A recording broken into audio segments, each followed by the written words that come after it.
Desastres aéreos. Esta é uma história real baseada nas gravações da cabine do piloto e em relatos de testemunhas.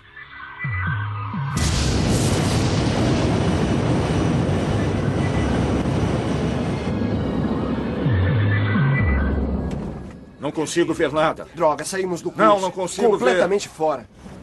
No dia 1º de junho de 1999, quando um jato da American Airlines se preparava para aterrissar em meio a uma forte tempestade, os passageiros sabiam que a situação era perigosa. Eu não sei o que me fez ver tão claramente, mas tão claramente que teríamos problemas. Oh, não! Mais um!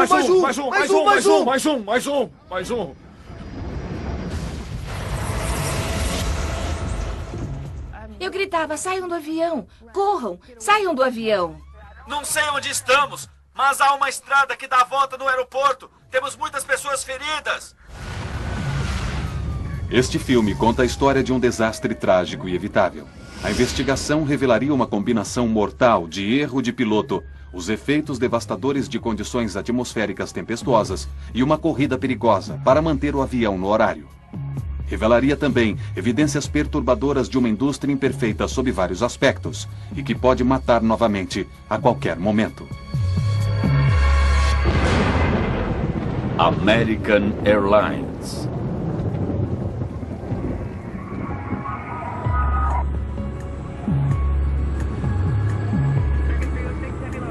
Apesar de aeronaves confiáveis e treinamento intensivo, as empresas aéreas modernas e suas tripulações enfrentam pressões sem precedentes.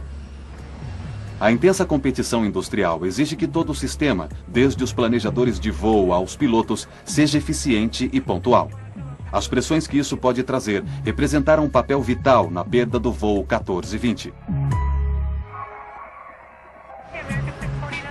Para uma grande operadora como a American Airlines, as pressões começam com a tarefa complexa de programar sua extensa frota. Dispatchers direcionam os aviões ao redor do mundo em uma dança cuidadosamente coreografada. A tensão em manter essa eficiência afeta o sistema inteiro.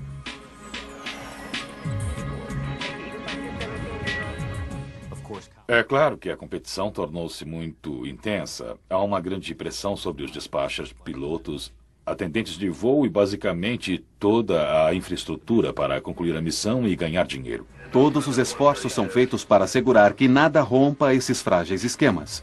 Entretanto, há uma variável que nenhuma empresa aérea pode controlar: o tempo. Os estados do sul dos Estados Unidos são especialmente propensos a condições atmosféricas rigorosas, onde tempestades não apenas provocam atrasos, mas trazem perigos extremos a jatos comerciais. Atrasos, problemas de horário e tempestades violentas, tudo conspiraria para transformar um voo rotineiro em uma terrível corrida contra o tempo.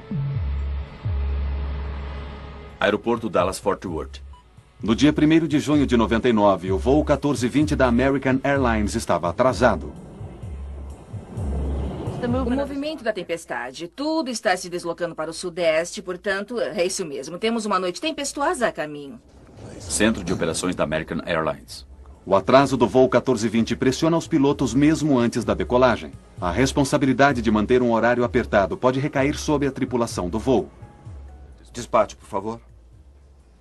Isso, é Michael Urgel. A tripulação tem rígidos limites legais durante suas horas de trabalho. O primeiro oficial alerta ao dispatcher que eles correm o risco de se atrasar. Horário programado para 11h16. O voo terá de decolar dentro de 1 hora ou será cancelado. E os pilotos também tomam conhecimento de uma outra pressão provocada pelo tempo, que piora perto de seu local de destino.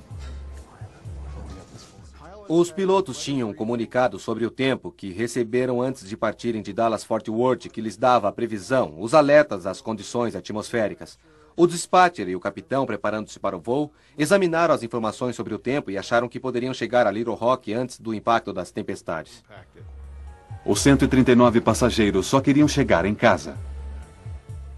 Eu estava viajando com meu filho e minha filha. Estávamos indo para casa de volta das férias. Era o primeiro voo de minha filha. O avião estava atrasado e, é claro, havia muitos atrasos. Era cansativo, frustrante e era tarde da noite.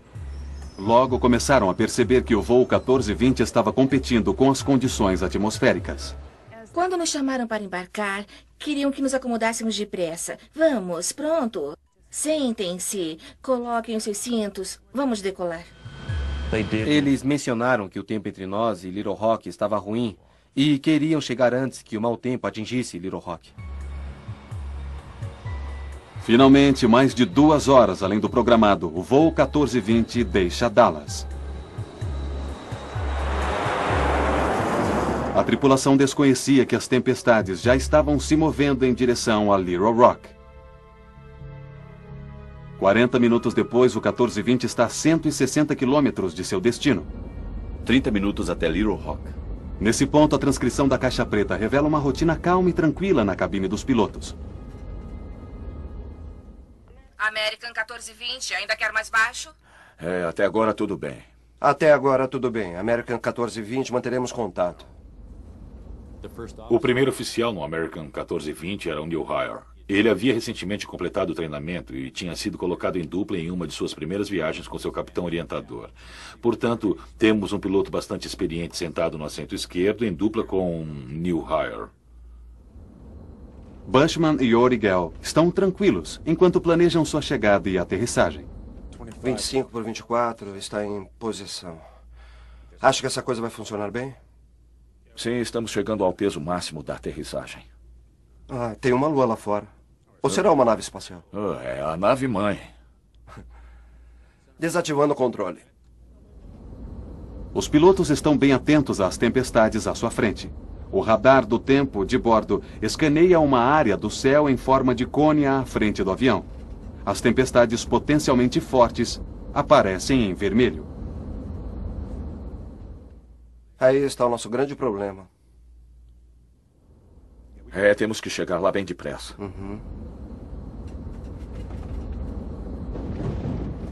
Não gosto disso. É relâmpago. É mesmo. O dispatcher da American Airlines emitiu uma atualização sobre a forma e a formação das tempestades. Estão se movimentando de leste para oeste em direção a Little Rock e podem ser um problema para o nosso pouso. Eu sugiro acelerar nossa chegada.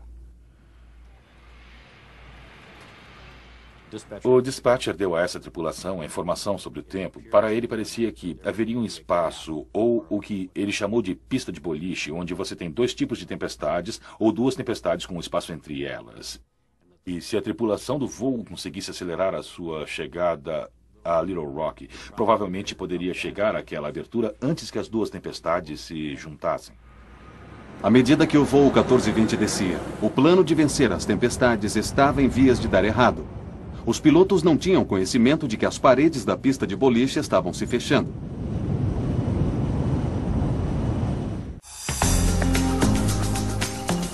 A Airlines é flanqueada por tempestades traiçoeiras, um corredor que os pilotos chamam de pista de boliche. Com 13 quilômetros pela frente, a rota até Little Rock ainda parece estar livre. 23 minutos para Little Rock. Lá está a pista de boliche, bem ali. Eu sei. Na verdade, tem luzes na cidade daquele lado. Já vai descer? Ainda não. Mas logo. Estamos a cerca de 13 quilômetros do aeroporto e estamos começando nossa descida. É um belo show de luzes na lateral da aeronave e vamos passar por ela em nosso caminho a Little Rock. Foi um prazer tê-los a bordo neste nosso breve voo e gostaria de aproveitar a oportunidade para agradecer por voarem pela American Airlines. Os relâmpagos pareciam estar dos 2 lados. Eles iluminavam o interior do avião. Eram muito rápidos, sabe? Do tipo brilhantes, barulhentos, e chegou a dar um pouco de medo. Havia um show de luzes à esquerda. Normalmente isso não é para chamar atenção. Se você está passando pelo Grand Canyon, aí sim, mas não se trata de um show de relâmpagos. À medida que o avião descia, trechos da gravação na cabine dos pilotos mostravam que eles estavam cientes do mau tempo à sua frente. Só alguns relâmpagos ali adiante. Mas vamos ficar bem. Olha ali. Isso. Bem lá embaixo na pista de boliche. Como diriam meus amigos, vai ser legal. Legal. Beleza. É isso aí. 14:20 a 11:03 por 10 mil. Quando os pilotos contatam o controlador de tráfego aéreo de Little Rock, ele dá o primeiro de uma série de avisos alarmantes sobre o tempo. Aeroporto de Little Rock, Arkansas. Temos uma tempestade bem a noroeste do aeroporto se movendo pela região. O vento está a 280 a 28 rajadas 44. E terei novas informações sobre o tempo em instantes. Ventos fortes chegam a até 80 km por hora, o suficiente para levantar telhas de casas. Os ventos laterais representam um enorme risco para o voo 1420. Eles fazem com que seja difícil controlar o avião na aterrissagem. Os pilotos precisam determinar rapidamente se estão dentro de limites de segurança. Eles calculam a força dos ventos laterais de seus ângulos até a aproximação final. Tudo bem, então isso é 280 a 44. É, ventos a 44. Tudo bem, próximo ao limite. Mas está a 40 graus fora. Quer dizer, você não está fora do limite por causa do ângulo, mas está bem perto.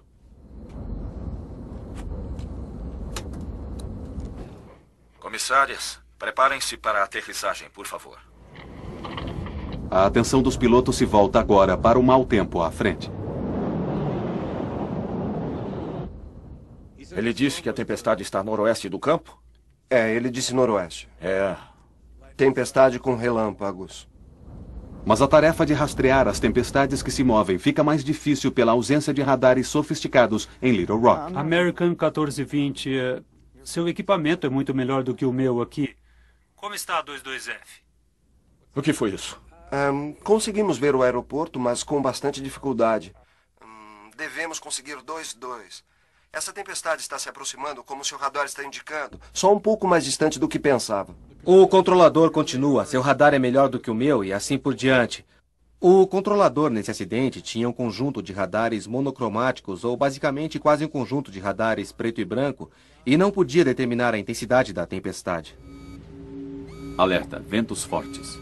O controlador traz mais más notícias. Wind shear é uma súbita mudança na direção do vento a uma curta distância.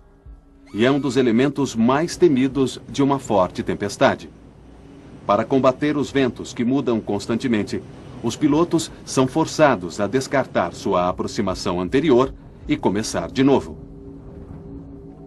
Eles precisam reverter a direção de sua aproximação e, por isso, eles aterrissarão em direção ao vento. Vamos precisar de... Seria preferível irmos em direção ao vento, senhor. A decisão do piloto de pousar na posição oposta é uma atitude prudente, mas criará sérios problemas. Muito bem, uma volta à direita, 250 pela rota mais longa? Sim, senhor. Está bem perto do aeroporto. Certo. 250 vai funcionar. Enquanto os pilotos se voltam à sua nova aproximação, o radar do tempo da aeronave que escaneia a frente do avião perde o curso da tempestade. Pior ainda, a volta atrasa a aterrissagem mais de 10 minutos. E a cada momento que passa, as tempestades crescem de intensidade. 10 minutos para o pouso. Pista 4, certo? 11.3042, eu acho. Não era um aeroporto embaixo de nós? Isso, certo.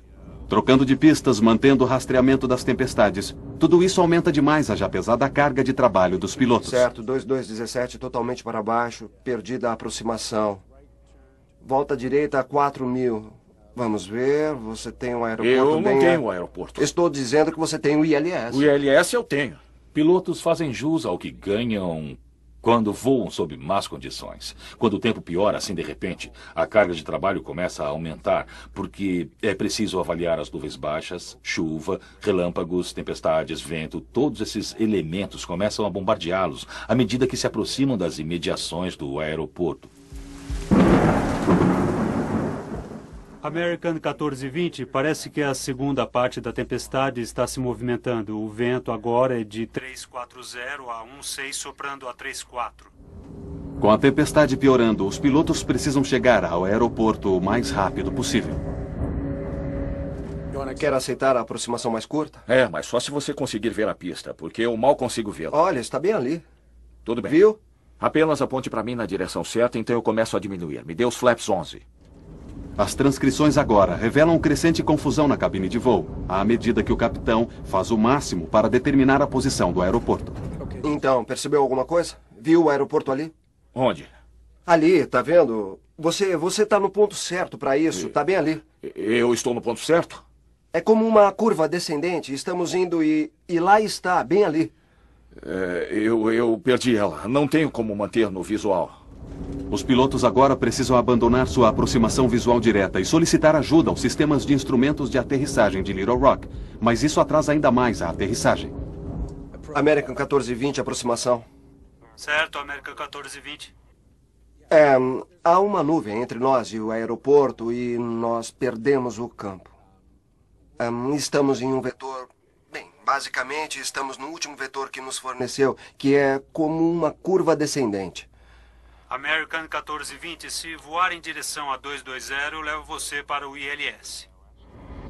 Essas imagens de noticiários mostram a tempestade na noite do acidente.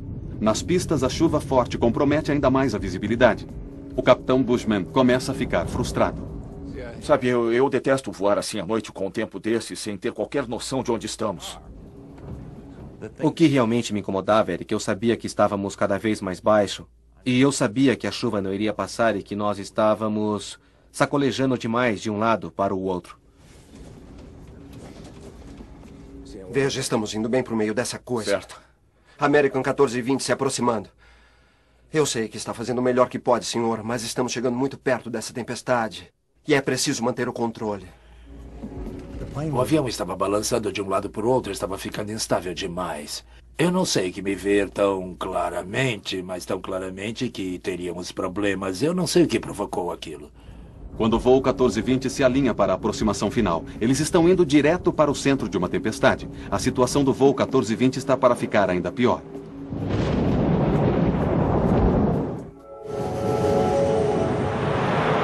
Com o voo 1420 a minutos de pousar no solo, a violenta tempestade dá aos pilotos mais um enorme problema. Chuva ofuscante e nuvens espessas encobrem o campo de pouso.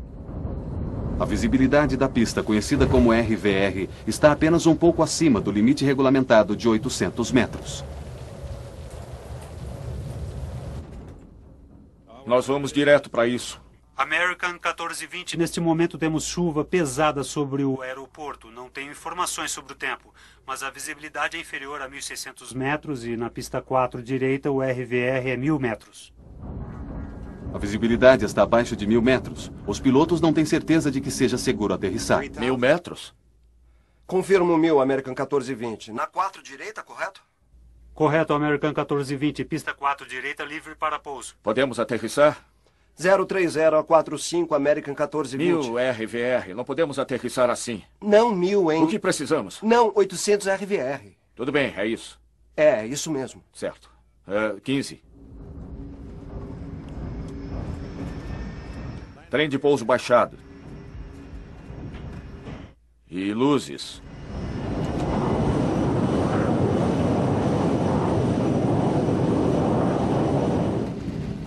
Enquanto descíamos no meio de uma nuvem muito escura.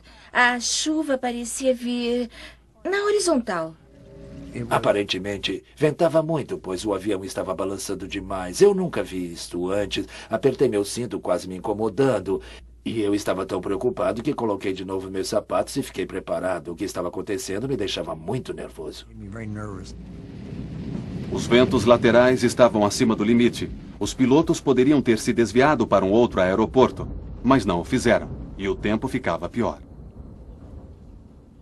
Alerta de wind shear. Vento centro do campo 350 a 32 rajadas 45. Vento limite norte 310 a 29. Vento limite nordeste 320 a 32. Os solavancos pareciam estar muito mais fortes do que antes. Você podia dizer que a trovoada estava perto demais do avião. Eu achava que se eles estivessem tentando aterrissar com aquele tempo, nós íamos nos arrebentar. Flaps 28. Mais 20. E então, a visibilidade caiu dramaticamente abaixo do limite. American 1420, pista 4, direita, RVR está agora a 550. Droga! Os pilotos estão confusos. Sob pressão, eles começam a cometer erros. Não vejo nada. Procurando 460. Está ali.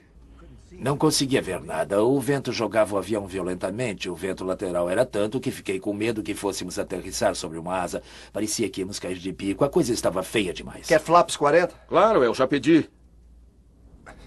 Eu sabia que pelo jeito que ele estava pilotando o avião e pelo barulho dos motores, ele estava tentando se alinhar com a pista e não conseguia vê-la. Eu não conseguia vê-la, mas eu podia dizer que estava perto e eu continuava pensando, onde está a pista? 330 metros. 20. 40 terra. Isso está muito difícil. Olha, o vento está a 330 a 28. Eu vou permanecer acima um pouco. Tá vendo a pista à sua direita, capitão? Não. Eu vejo a pista. Está bem no curso. Eu vi, agora eu vi. A maioria das pessoas no avião se segurava bem firme, só olhando para frente, imóveis. Eu pensei no pior, verdade. Achei que não conseguiríamos pousar.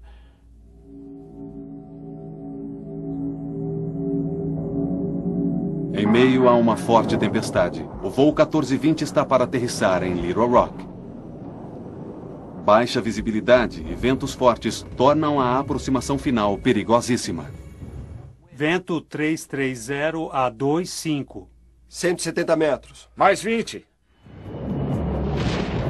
Vento 330 a 23. Droga, saímos do Não curso. consigo vê-la. Fora! Não vejo coisa alguma. E agora? E 33 metros. 17 metros. 14. 10. 7. 3.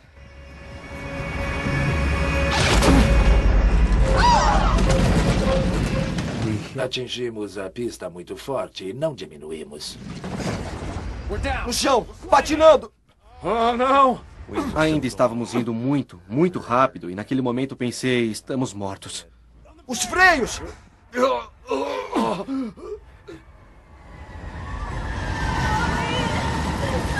Foi um caos.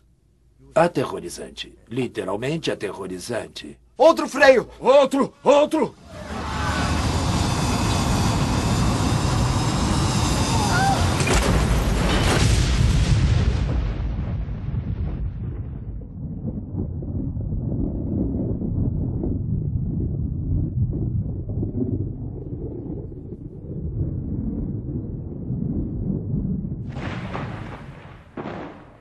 Quando finalmente o avião parou, houve um momento de silêncio absoluto. Havia fogo à minha frente. Eu podia ver destroços. E havia silêncio. E então eu pensei, minha nossa, eu morri.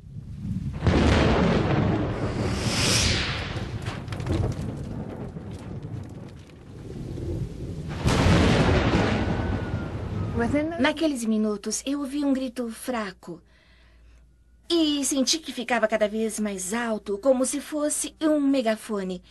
E me dei conta, era minha filha. E eu fiquei, como que... Bom, certo, temos que sair daqui. Sabe, temos que fazer alguma coisa. Os passageiros fizeram de tudo para sair antes que o fogo tomasse conta da cabine. Eu tive o omoplata quebrado, o ombro deslocado e costelas trincadas e todo tipo de coisa, mas eu não senti nada. Eu só queria sair. Eu não iria morrer dentro daquela coisa. Devo ter saído daquele avião em 20 segundos. Foi como guerra. Vai, vai, vai.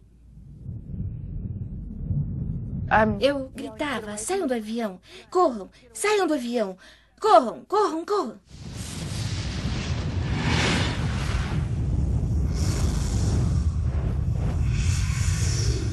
Algumas pessoas pareciam ter saído de uma explosão. Suas roupas estavam em farrapos. Eu vi um homem pedindo ajuda pelo celular. Não sei onde estamos, mas há uma estrada que dá a volta no aeroporto. Temos muitas pessoas feridas.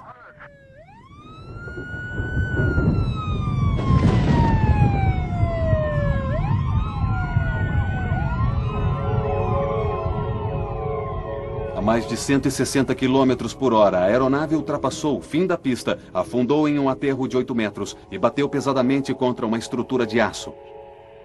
O avião se partiu em vários pedaços. Os destroços finalmente pararam nas margens barrentas do rio Arkansas.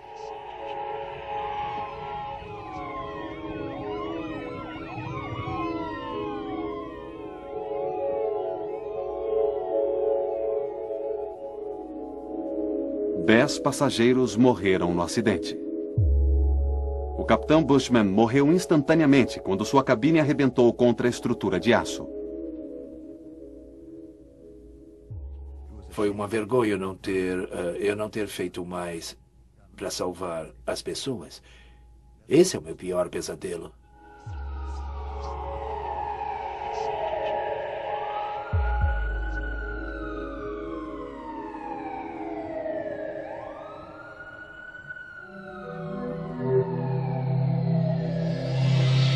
A Secretaria Nacional de Segurança no Transporte americana foi imediatamente notificada. Greg Feith era investigador-chefe da NTSB. Na noite do acidente com o American 1420, eu recebi um telefonema por volta de 1 da manhã do nosso centro de comunicações da NTSB avisando sobre um acidente aéreo em Little Rock e que poderia ter alguns mortos. O investigador Don Ike chegou rapidamente ao local. A adrenalina corre rápido quando acontece um acidente como esse e você vai direto ao local onde ele aconteceu e há uma pressa enorme em chegar para tentar descobrir o que ocorreu e documentar os fatos para que se possa evitar que volte a acontecer. A NTSB montou um centro de comando próximo ao local. Eles passariam os 18 meses seguintes ligando os fatos que levaram ao acidente. Quando chegamos ao local, tínhamos uma ideia do que teria acontecido, só não sabíamos o porquê. Sabíamos que o avião foi além do fim da pista, que os pilotos não conseguiram pará-lo, que a aeronave havia sido destruída chegando até essa estrutura, que o fogo que se seguiu ao desastre havia matado pessoas. Só não sabíamos o porquê. A NTSB trabalhou do momento do impacto em direção ao que acontecera antes. A sequência de eventos foi compilada desde a aproximação final até Dallas-Fort Worth. A primeira pergunta para os investigadores era: por que os pilotos não conseguiram parar o avião? Análises das marcas de pneus deixadas pelo avião durante a derrapagem mostravam uma total perda de controle depois de tocar o solo. Quando você olha para a largura daquelas marcas de pneus, você vê que o avião não estava indo reto, mas na verdade estava deslizando para os lados. Você tem essa máquina que pesa 70, 80 mil quilos com 100 ou mais pessoas dentro dela e que está deslizando descontroladamente para fora da pista. Alguma coisa deu errado na aterrissagem e os investigadores queriam saber por quê. Eles interrogaram os sobreviventes do voo 1420 que forneceriam pistas extremamente valiosas. O que aconteceria se chegasse? Os investigadores da NTSB precisavam descobrir por que o voo 1420 havia deslizado descontroladamente para fora da pista. Eles decidiram entrevistar os passageiros sobreviventes, muitos deles moradores de Little Rock. Os depoimentos levariam a investigação em direção ao mais importante sistema mecânico usado para reduzir a velocidade de um avião depois da aterrissagem. Estávamos realmente interessados nos passageiros que estavam sentados próximos às asas e que poderiam olhar pela janela e nos dizer se haviam visto os spoilers abertos. Spoilers são grandes flaps que se abrem na aterrissagem, literalmente pilhando a corrente de ar sobre as asas. Isso é necessário para que o avião pare. Nenhum dos passageiros viu os spoilers estendidos. A NTSB comparou seus testemunhos com as informações que constavam das caixas pretas do avião. A caixa preta que monitora os sistemas a bordo durante o voo confirmou que os spoilers não tinham se estendido. As implicações eram catastróficas. Aquela aeronave não tinha qualquer possibilidade de parar a tempo. Os freios! Patinando! Oh, não!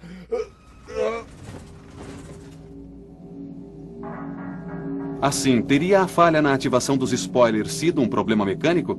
Ou a confusão da aproximação final teria sido um erro do piloto? Para descobrir, a NTSB faria bom uso da caixa preta da cabine do piloto, ou CVR. Quer flaps 40? Claro, eu já pedi. Um dos elementos-chave que a equipe a cargo do CVR procurava distinguir era o acionamento do spoiler. Na gravação dos dados de voo, verificamos que os spoilers de solo não se abriram. Queríamos saber se o spoiler havia sido realmente acionado ou não. E estávamos procurando o som de um determinado clique. Não conseguimos encontrar esse som no CVR do acidente, o que nos levou a acreditar que a alça não estava na posição armada no momento do pouso.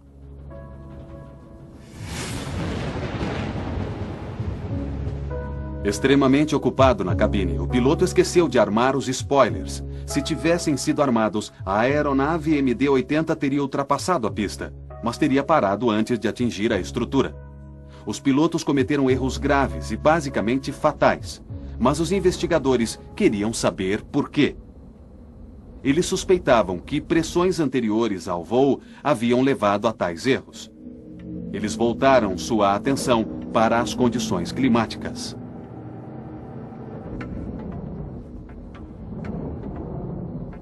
Ficou claro para nós que o tempo estava péssimo na região por ocasião do acidente e que participação ele teria tido era uma das coisas que tínhamos de tentar descobrir.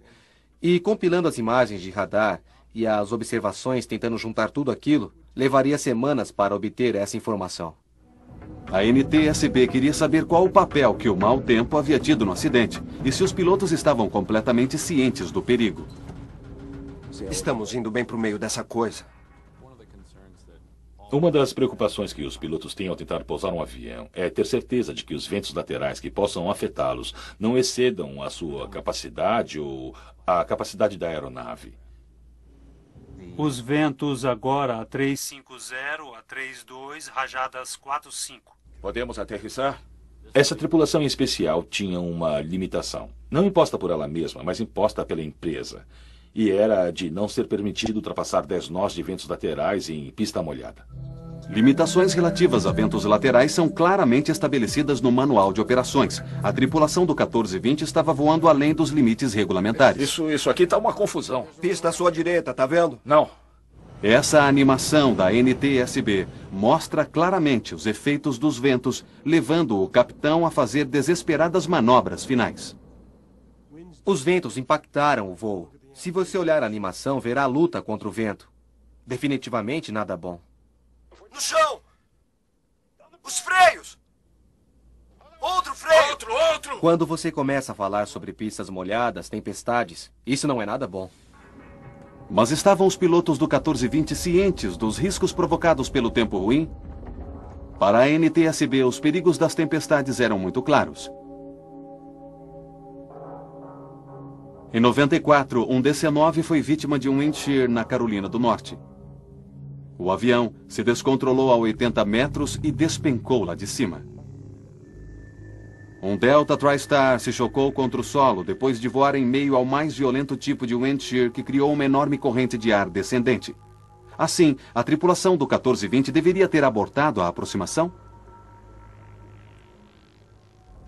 Lá está a pista, olhe. São 2 pistas. É, eu sei. Veja, estamos perdendo. Não vejo como podemos manter a visibilidade. Essa animação da NTSB sobre as condições atmosféricas cobre a rota da aeronave com imagens da tempestade do radar. Bushman e Urigel aterrissaram em meio a relâmpagos, chuva torrencial, granizo e ventos de 80 km por hora. Com base nas informações que tínhamos do radar de tempo, a tripulação do voo 1420 deve ter visto a maior parte daquela tempestade. Eles devem ter visto o bordo de ataque se tornando verde e rapidamente mudando para amarelo e então para vermelho vivo. Não vejo nada. Procurando 460. À medida que se aproximavam de Little Rock, eles começaram a ver o mau tempo, não apenas em seu radar, mas pelas suas janelas, os relâmpagos. E uma das principais afirmações que esse capitão fez, e que basicamente resume o voo todo, foi a seguinte: eu detesto voar assim à noite com um tempo desse, sem ter qualquer noção de onde estamos. Detesto voar assim à noite sem saber onde estou. E essa afirmação foi essencial. Foi naquele momento que um capitão experiente com 10.000 horas deveria ter abandonado a aproximação para Little Rock e ter ido para um aeroporto alternativo. Ou ter voltado para Dallas. Mas fazer uma afirmação daquelas e continuar a aproximação para um aeroporto onde está havendo uma tempestade seria um desastre na certa. Mas os pilotos não foram os únicos a ser fortemente criticados. À medida que a investigação avançava, a política de voo da American Airlines ficaria sob fogo cerrado e um amplo escândalo industrial estava prestes a ser exposto. Durante meses depois do acidente do voo 1420, a NTSB mergulhou mais fundo nas circunstâncias que cercavam o acidente em Little Rock. A pergunta era: quem seria o responsável? A American Airlines estava relutante em admitir que seus pilotos haviam conscientemente voado em direção a uma perigosa tempestade. Inicialmente, eles tentaram pôr a culpa no controlador de Little Rock. A American propôs ação legal contra as autoridades responsáveis pelos controladores do aeroporto. Os advogados da American alegavam que a tripulação do voo 1420 não recebera todas as informações sobre as condições atmosféricas em curso. American 1420, seu equipamento é muito melhor do que o meu aqui. O que eu tenho é 22F. Mas após entrevistar o controlador em Little Rock, os investigadores não se convenceram. É extremamente improvável que a tripulação não estivesse suficientemente informada sobre as condições do tempo e a sua gravidade. Não apenas durante o percurso, mas, claro, durante o andamento da aterrissagem em Little Rock. O foco se voltou para os pilotos. Advogados representando os passageiros estavam determinados a fazer com que a American Airlines assumisse a responsabilidade pelo acidente. Quer dizer, trata-se de dinheiro de uma certa forma. Porque você quer fazer com que eles paguem. Porque eu vi as cartas que eles escreveram respondendo ao meu advogado, minimizando o que tínhamos passado, minimizando as queimaduras da minha filha, os cortes, os efeitos psicológicos que isso provocou em meu filho de 15 anos, em minha filha e em mim. E estavam simplesmente minimizando tudo. E então temos que buscar justiça. René Salmons e muitos outros sobreviventes assistiram às audiências públicas da NTSB que ocorreram em Little Rock 8 meses depois do acidente. Com o capitão morto, o copiloto foi o primeiro a testemunhar. À medida que saíamos da pista, eu podia ver as luzes da pista se aproximando. Eu não conseguia ver nada à nossa frente. Tudo o que eu pensei foi que o trem de pouso podia se arrebentar e que continuaríamos deslizando. Precisa dar certo. Aí eu senti o impacto. Eu acompanhei tudo o que pude. Pode apostar. Eu queria saber o que tinha acontecido. Fui a todas as audiências da NTSB. Senti-me ultrajada. Eu fiquei louca. Para mim, eles não fizeram as perguntas certas. Sabe, eu queria perguntar a eles o que estavam pensando. Por que ficaram jogando com as nossas vidas? O testemunho do copiloto foi bastante discutível. Em seu relato sobre o momento final do voo, ele alega ter dito ao capitão para abortar a aproximação, o que é conhecido também como voltar atrás. Quem pode pedir para que a operação seja abortada? Qualquer piloto. Você pediu um voltar atrás em algum momento? Sim, senhor, eu pedi. Parece que depois de ouvir novamente a gravação, você consegue ouvir o voltar atrás. Parece que ele falava ao mesmo tempo que eu. E eu olhei para ele e ele levou o avião de volta ao curso. Entretanto, quando especialistas da NTSB estudaram as gravações de vozes na cabine, eles não ouviram tal afirmação. Droga, saímos do curso. Não consigo ver. Estamos fora. Apesar dele continuar mantendo aquele depoimento, nunca pudemos validá-lo. Aquilo levou a uma descoberta controvertida, porque não tínhamos certeza de que aquilo tivesse acontecido ou não. A NTSB foi firme em suas perguntas ao copiloto, mas o treinamento da American Airlines também não era falho? Greg Feit colocou um dos gerentes da American Airlines no banco de testemunhas. Quais eram as regras para os pilotos voarem em meio a tempestades? Quando perguntado, ele respondeu apenas que simplesmente não queria seus pilotos voando naquelas condições atmosféricas. Nossos pilotos estão proibidos de entrar ou sair de um terminal cuja área esteja coberta por tempestades. Para a NTSB, essa política simplesmente não era clara o suficiente. Bom, essa é uma exigência muito subjetiva para um piloto. Pilotos precisam de limites. Você precisa estabelecer limites. Se há atividade convectiva, ou seja, tempestades acontecendo, e isso dentro de 5 milhas marítimas do aeroporto, se há relâmpagos e se há wind shear, então não vá.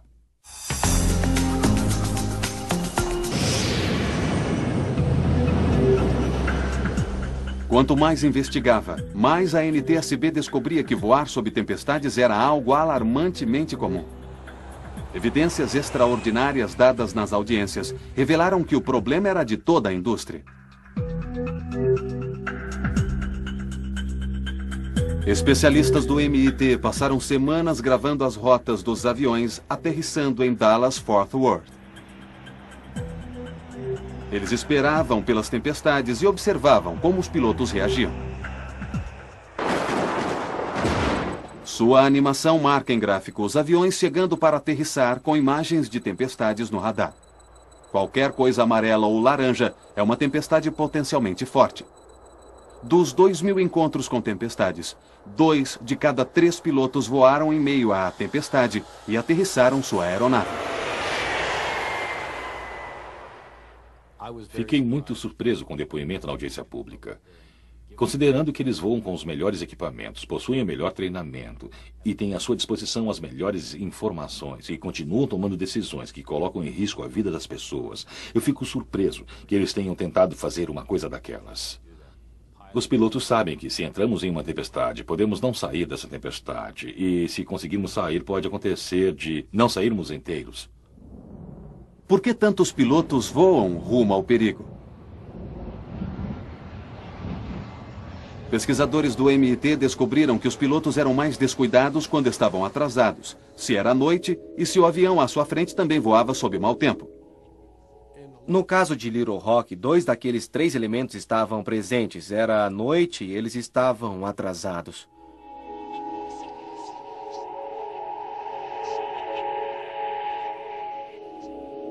A investigação do MIT era uma prova perturbadora de que o acidente em Little Rock era parte de um problema ainda maior. Falando claramente, não estamos vendo um grande progresso. Há um tempo limitado para treinamento. O tempo ruim foi fundamental na criação de um ambiente propício a esse acidente. Nós achamos que não haja justificativa para que qualquer operação seja levada a termo nessas condições. Os riscos advindos de condições atmosféricas severas são conhecidos e a operação deveria ter sido suspensa, nada de voo. Os verdadeiros motivos por trás do acidente do 1420 iam ainda mais longe. Por que os pilotos estavam tão determinados a aterrissar? Gregory Feit encontrou a resposta em Dallas-Fort Worth antes mesmo que o avião deixasse o solo. Ali ele encontrou sinais de condições mortais em aviação decorrentes do estrito cumprimento de horário. Pode ter sido o cumprimento de horário. A tripulação sabia que estava num dia de trabalho de 14 horas e tinha sido um longo dia de trabalho. O aeroporto estava bem ali. Vamos tentar, vamos ver se conseguimos completar a missão. Os pilotos têm em mente o objetivo, nós temos em mente a missão. Nós vamos meter o bedelho ali e tentar ver se podemos completar a missão. Às vezes iremos completar aquela missão, mas às vezes nos envolvemos demais e não podemos pular fora. E não há mais nenhuma outra opção e coisas ruins acontecem. As pressões em função do cumprimento de horário deflagraram uma série fatal de erros e equívocos. Não consigo ver nada. Procurando 460. Ao final de um longo dia correndo para vencer a tempestade e fazer com que seus passageiros chegassem a seu destino, a tripulação do 1420 cometeu um erro básico que custou a vida de 11 pessoas. Eles se esqueceram de armar os spoilers. Estavam tão ocupados tentando colocar o avião no chão que se esqueceram de fazer o que precisavam. Não tiveram tempo para isso. Depois do acidente, a American Airlines revisou seus procedimentos da lista de checagem. Ambos os pilotos precisam agora confirmar que os spoilers estão armados, prontos para aterrissagem. Secretaria Nacional de Segurança no Transporte, Washington. Em outubro de 2001, a NTSB publicou seu relatório. Eles chegaram à conclusão que as 2 principais causas do acidente foram, primeira, a decisão de aterrissar sob tempestade e, segunda, a falha dos pilotos de não armar os spoilers. A American Airlines se negou a tomar parte deste filme ou comentar as conclusões. Como investigador, eu tive praticamente 2 anos para criticar e determinar o que o capitão estava tentando fazer. Aquele capitão em especial teve segundos para tomar decisões baseadas nas informações que estava recebendo. E não é justo que um investigador de acidentes como eu comece a apontar os culpados. Eu não estava lá. Eu os culpo, mas não estou furiosa com eles pessoalmente. Eu não gasto o meu tempo com raiva deles. Não conseguiram nada, só canseira. Você pode compreender, mas eu não consigo entender uma pessoa, sabe, querendo se matar. Nós fomos visitar seu túmulo na Academia das Forças Armadas algumas vezes e O sujeito apenas foi apanhado em uma hora muito ruim e estar lá, sofrer aquilo.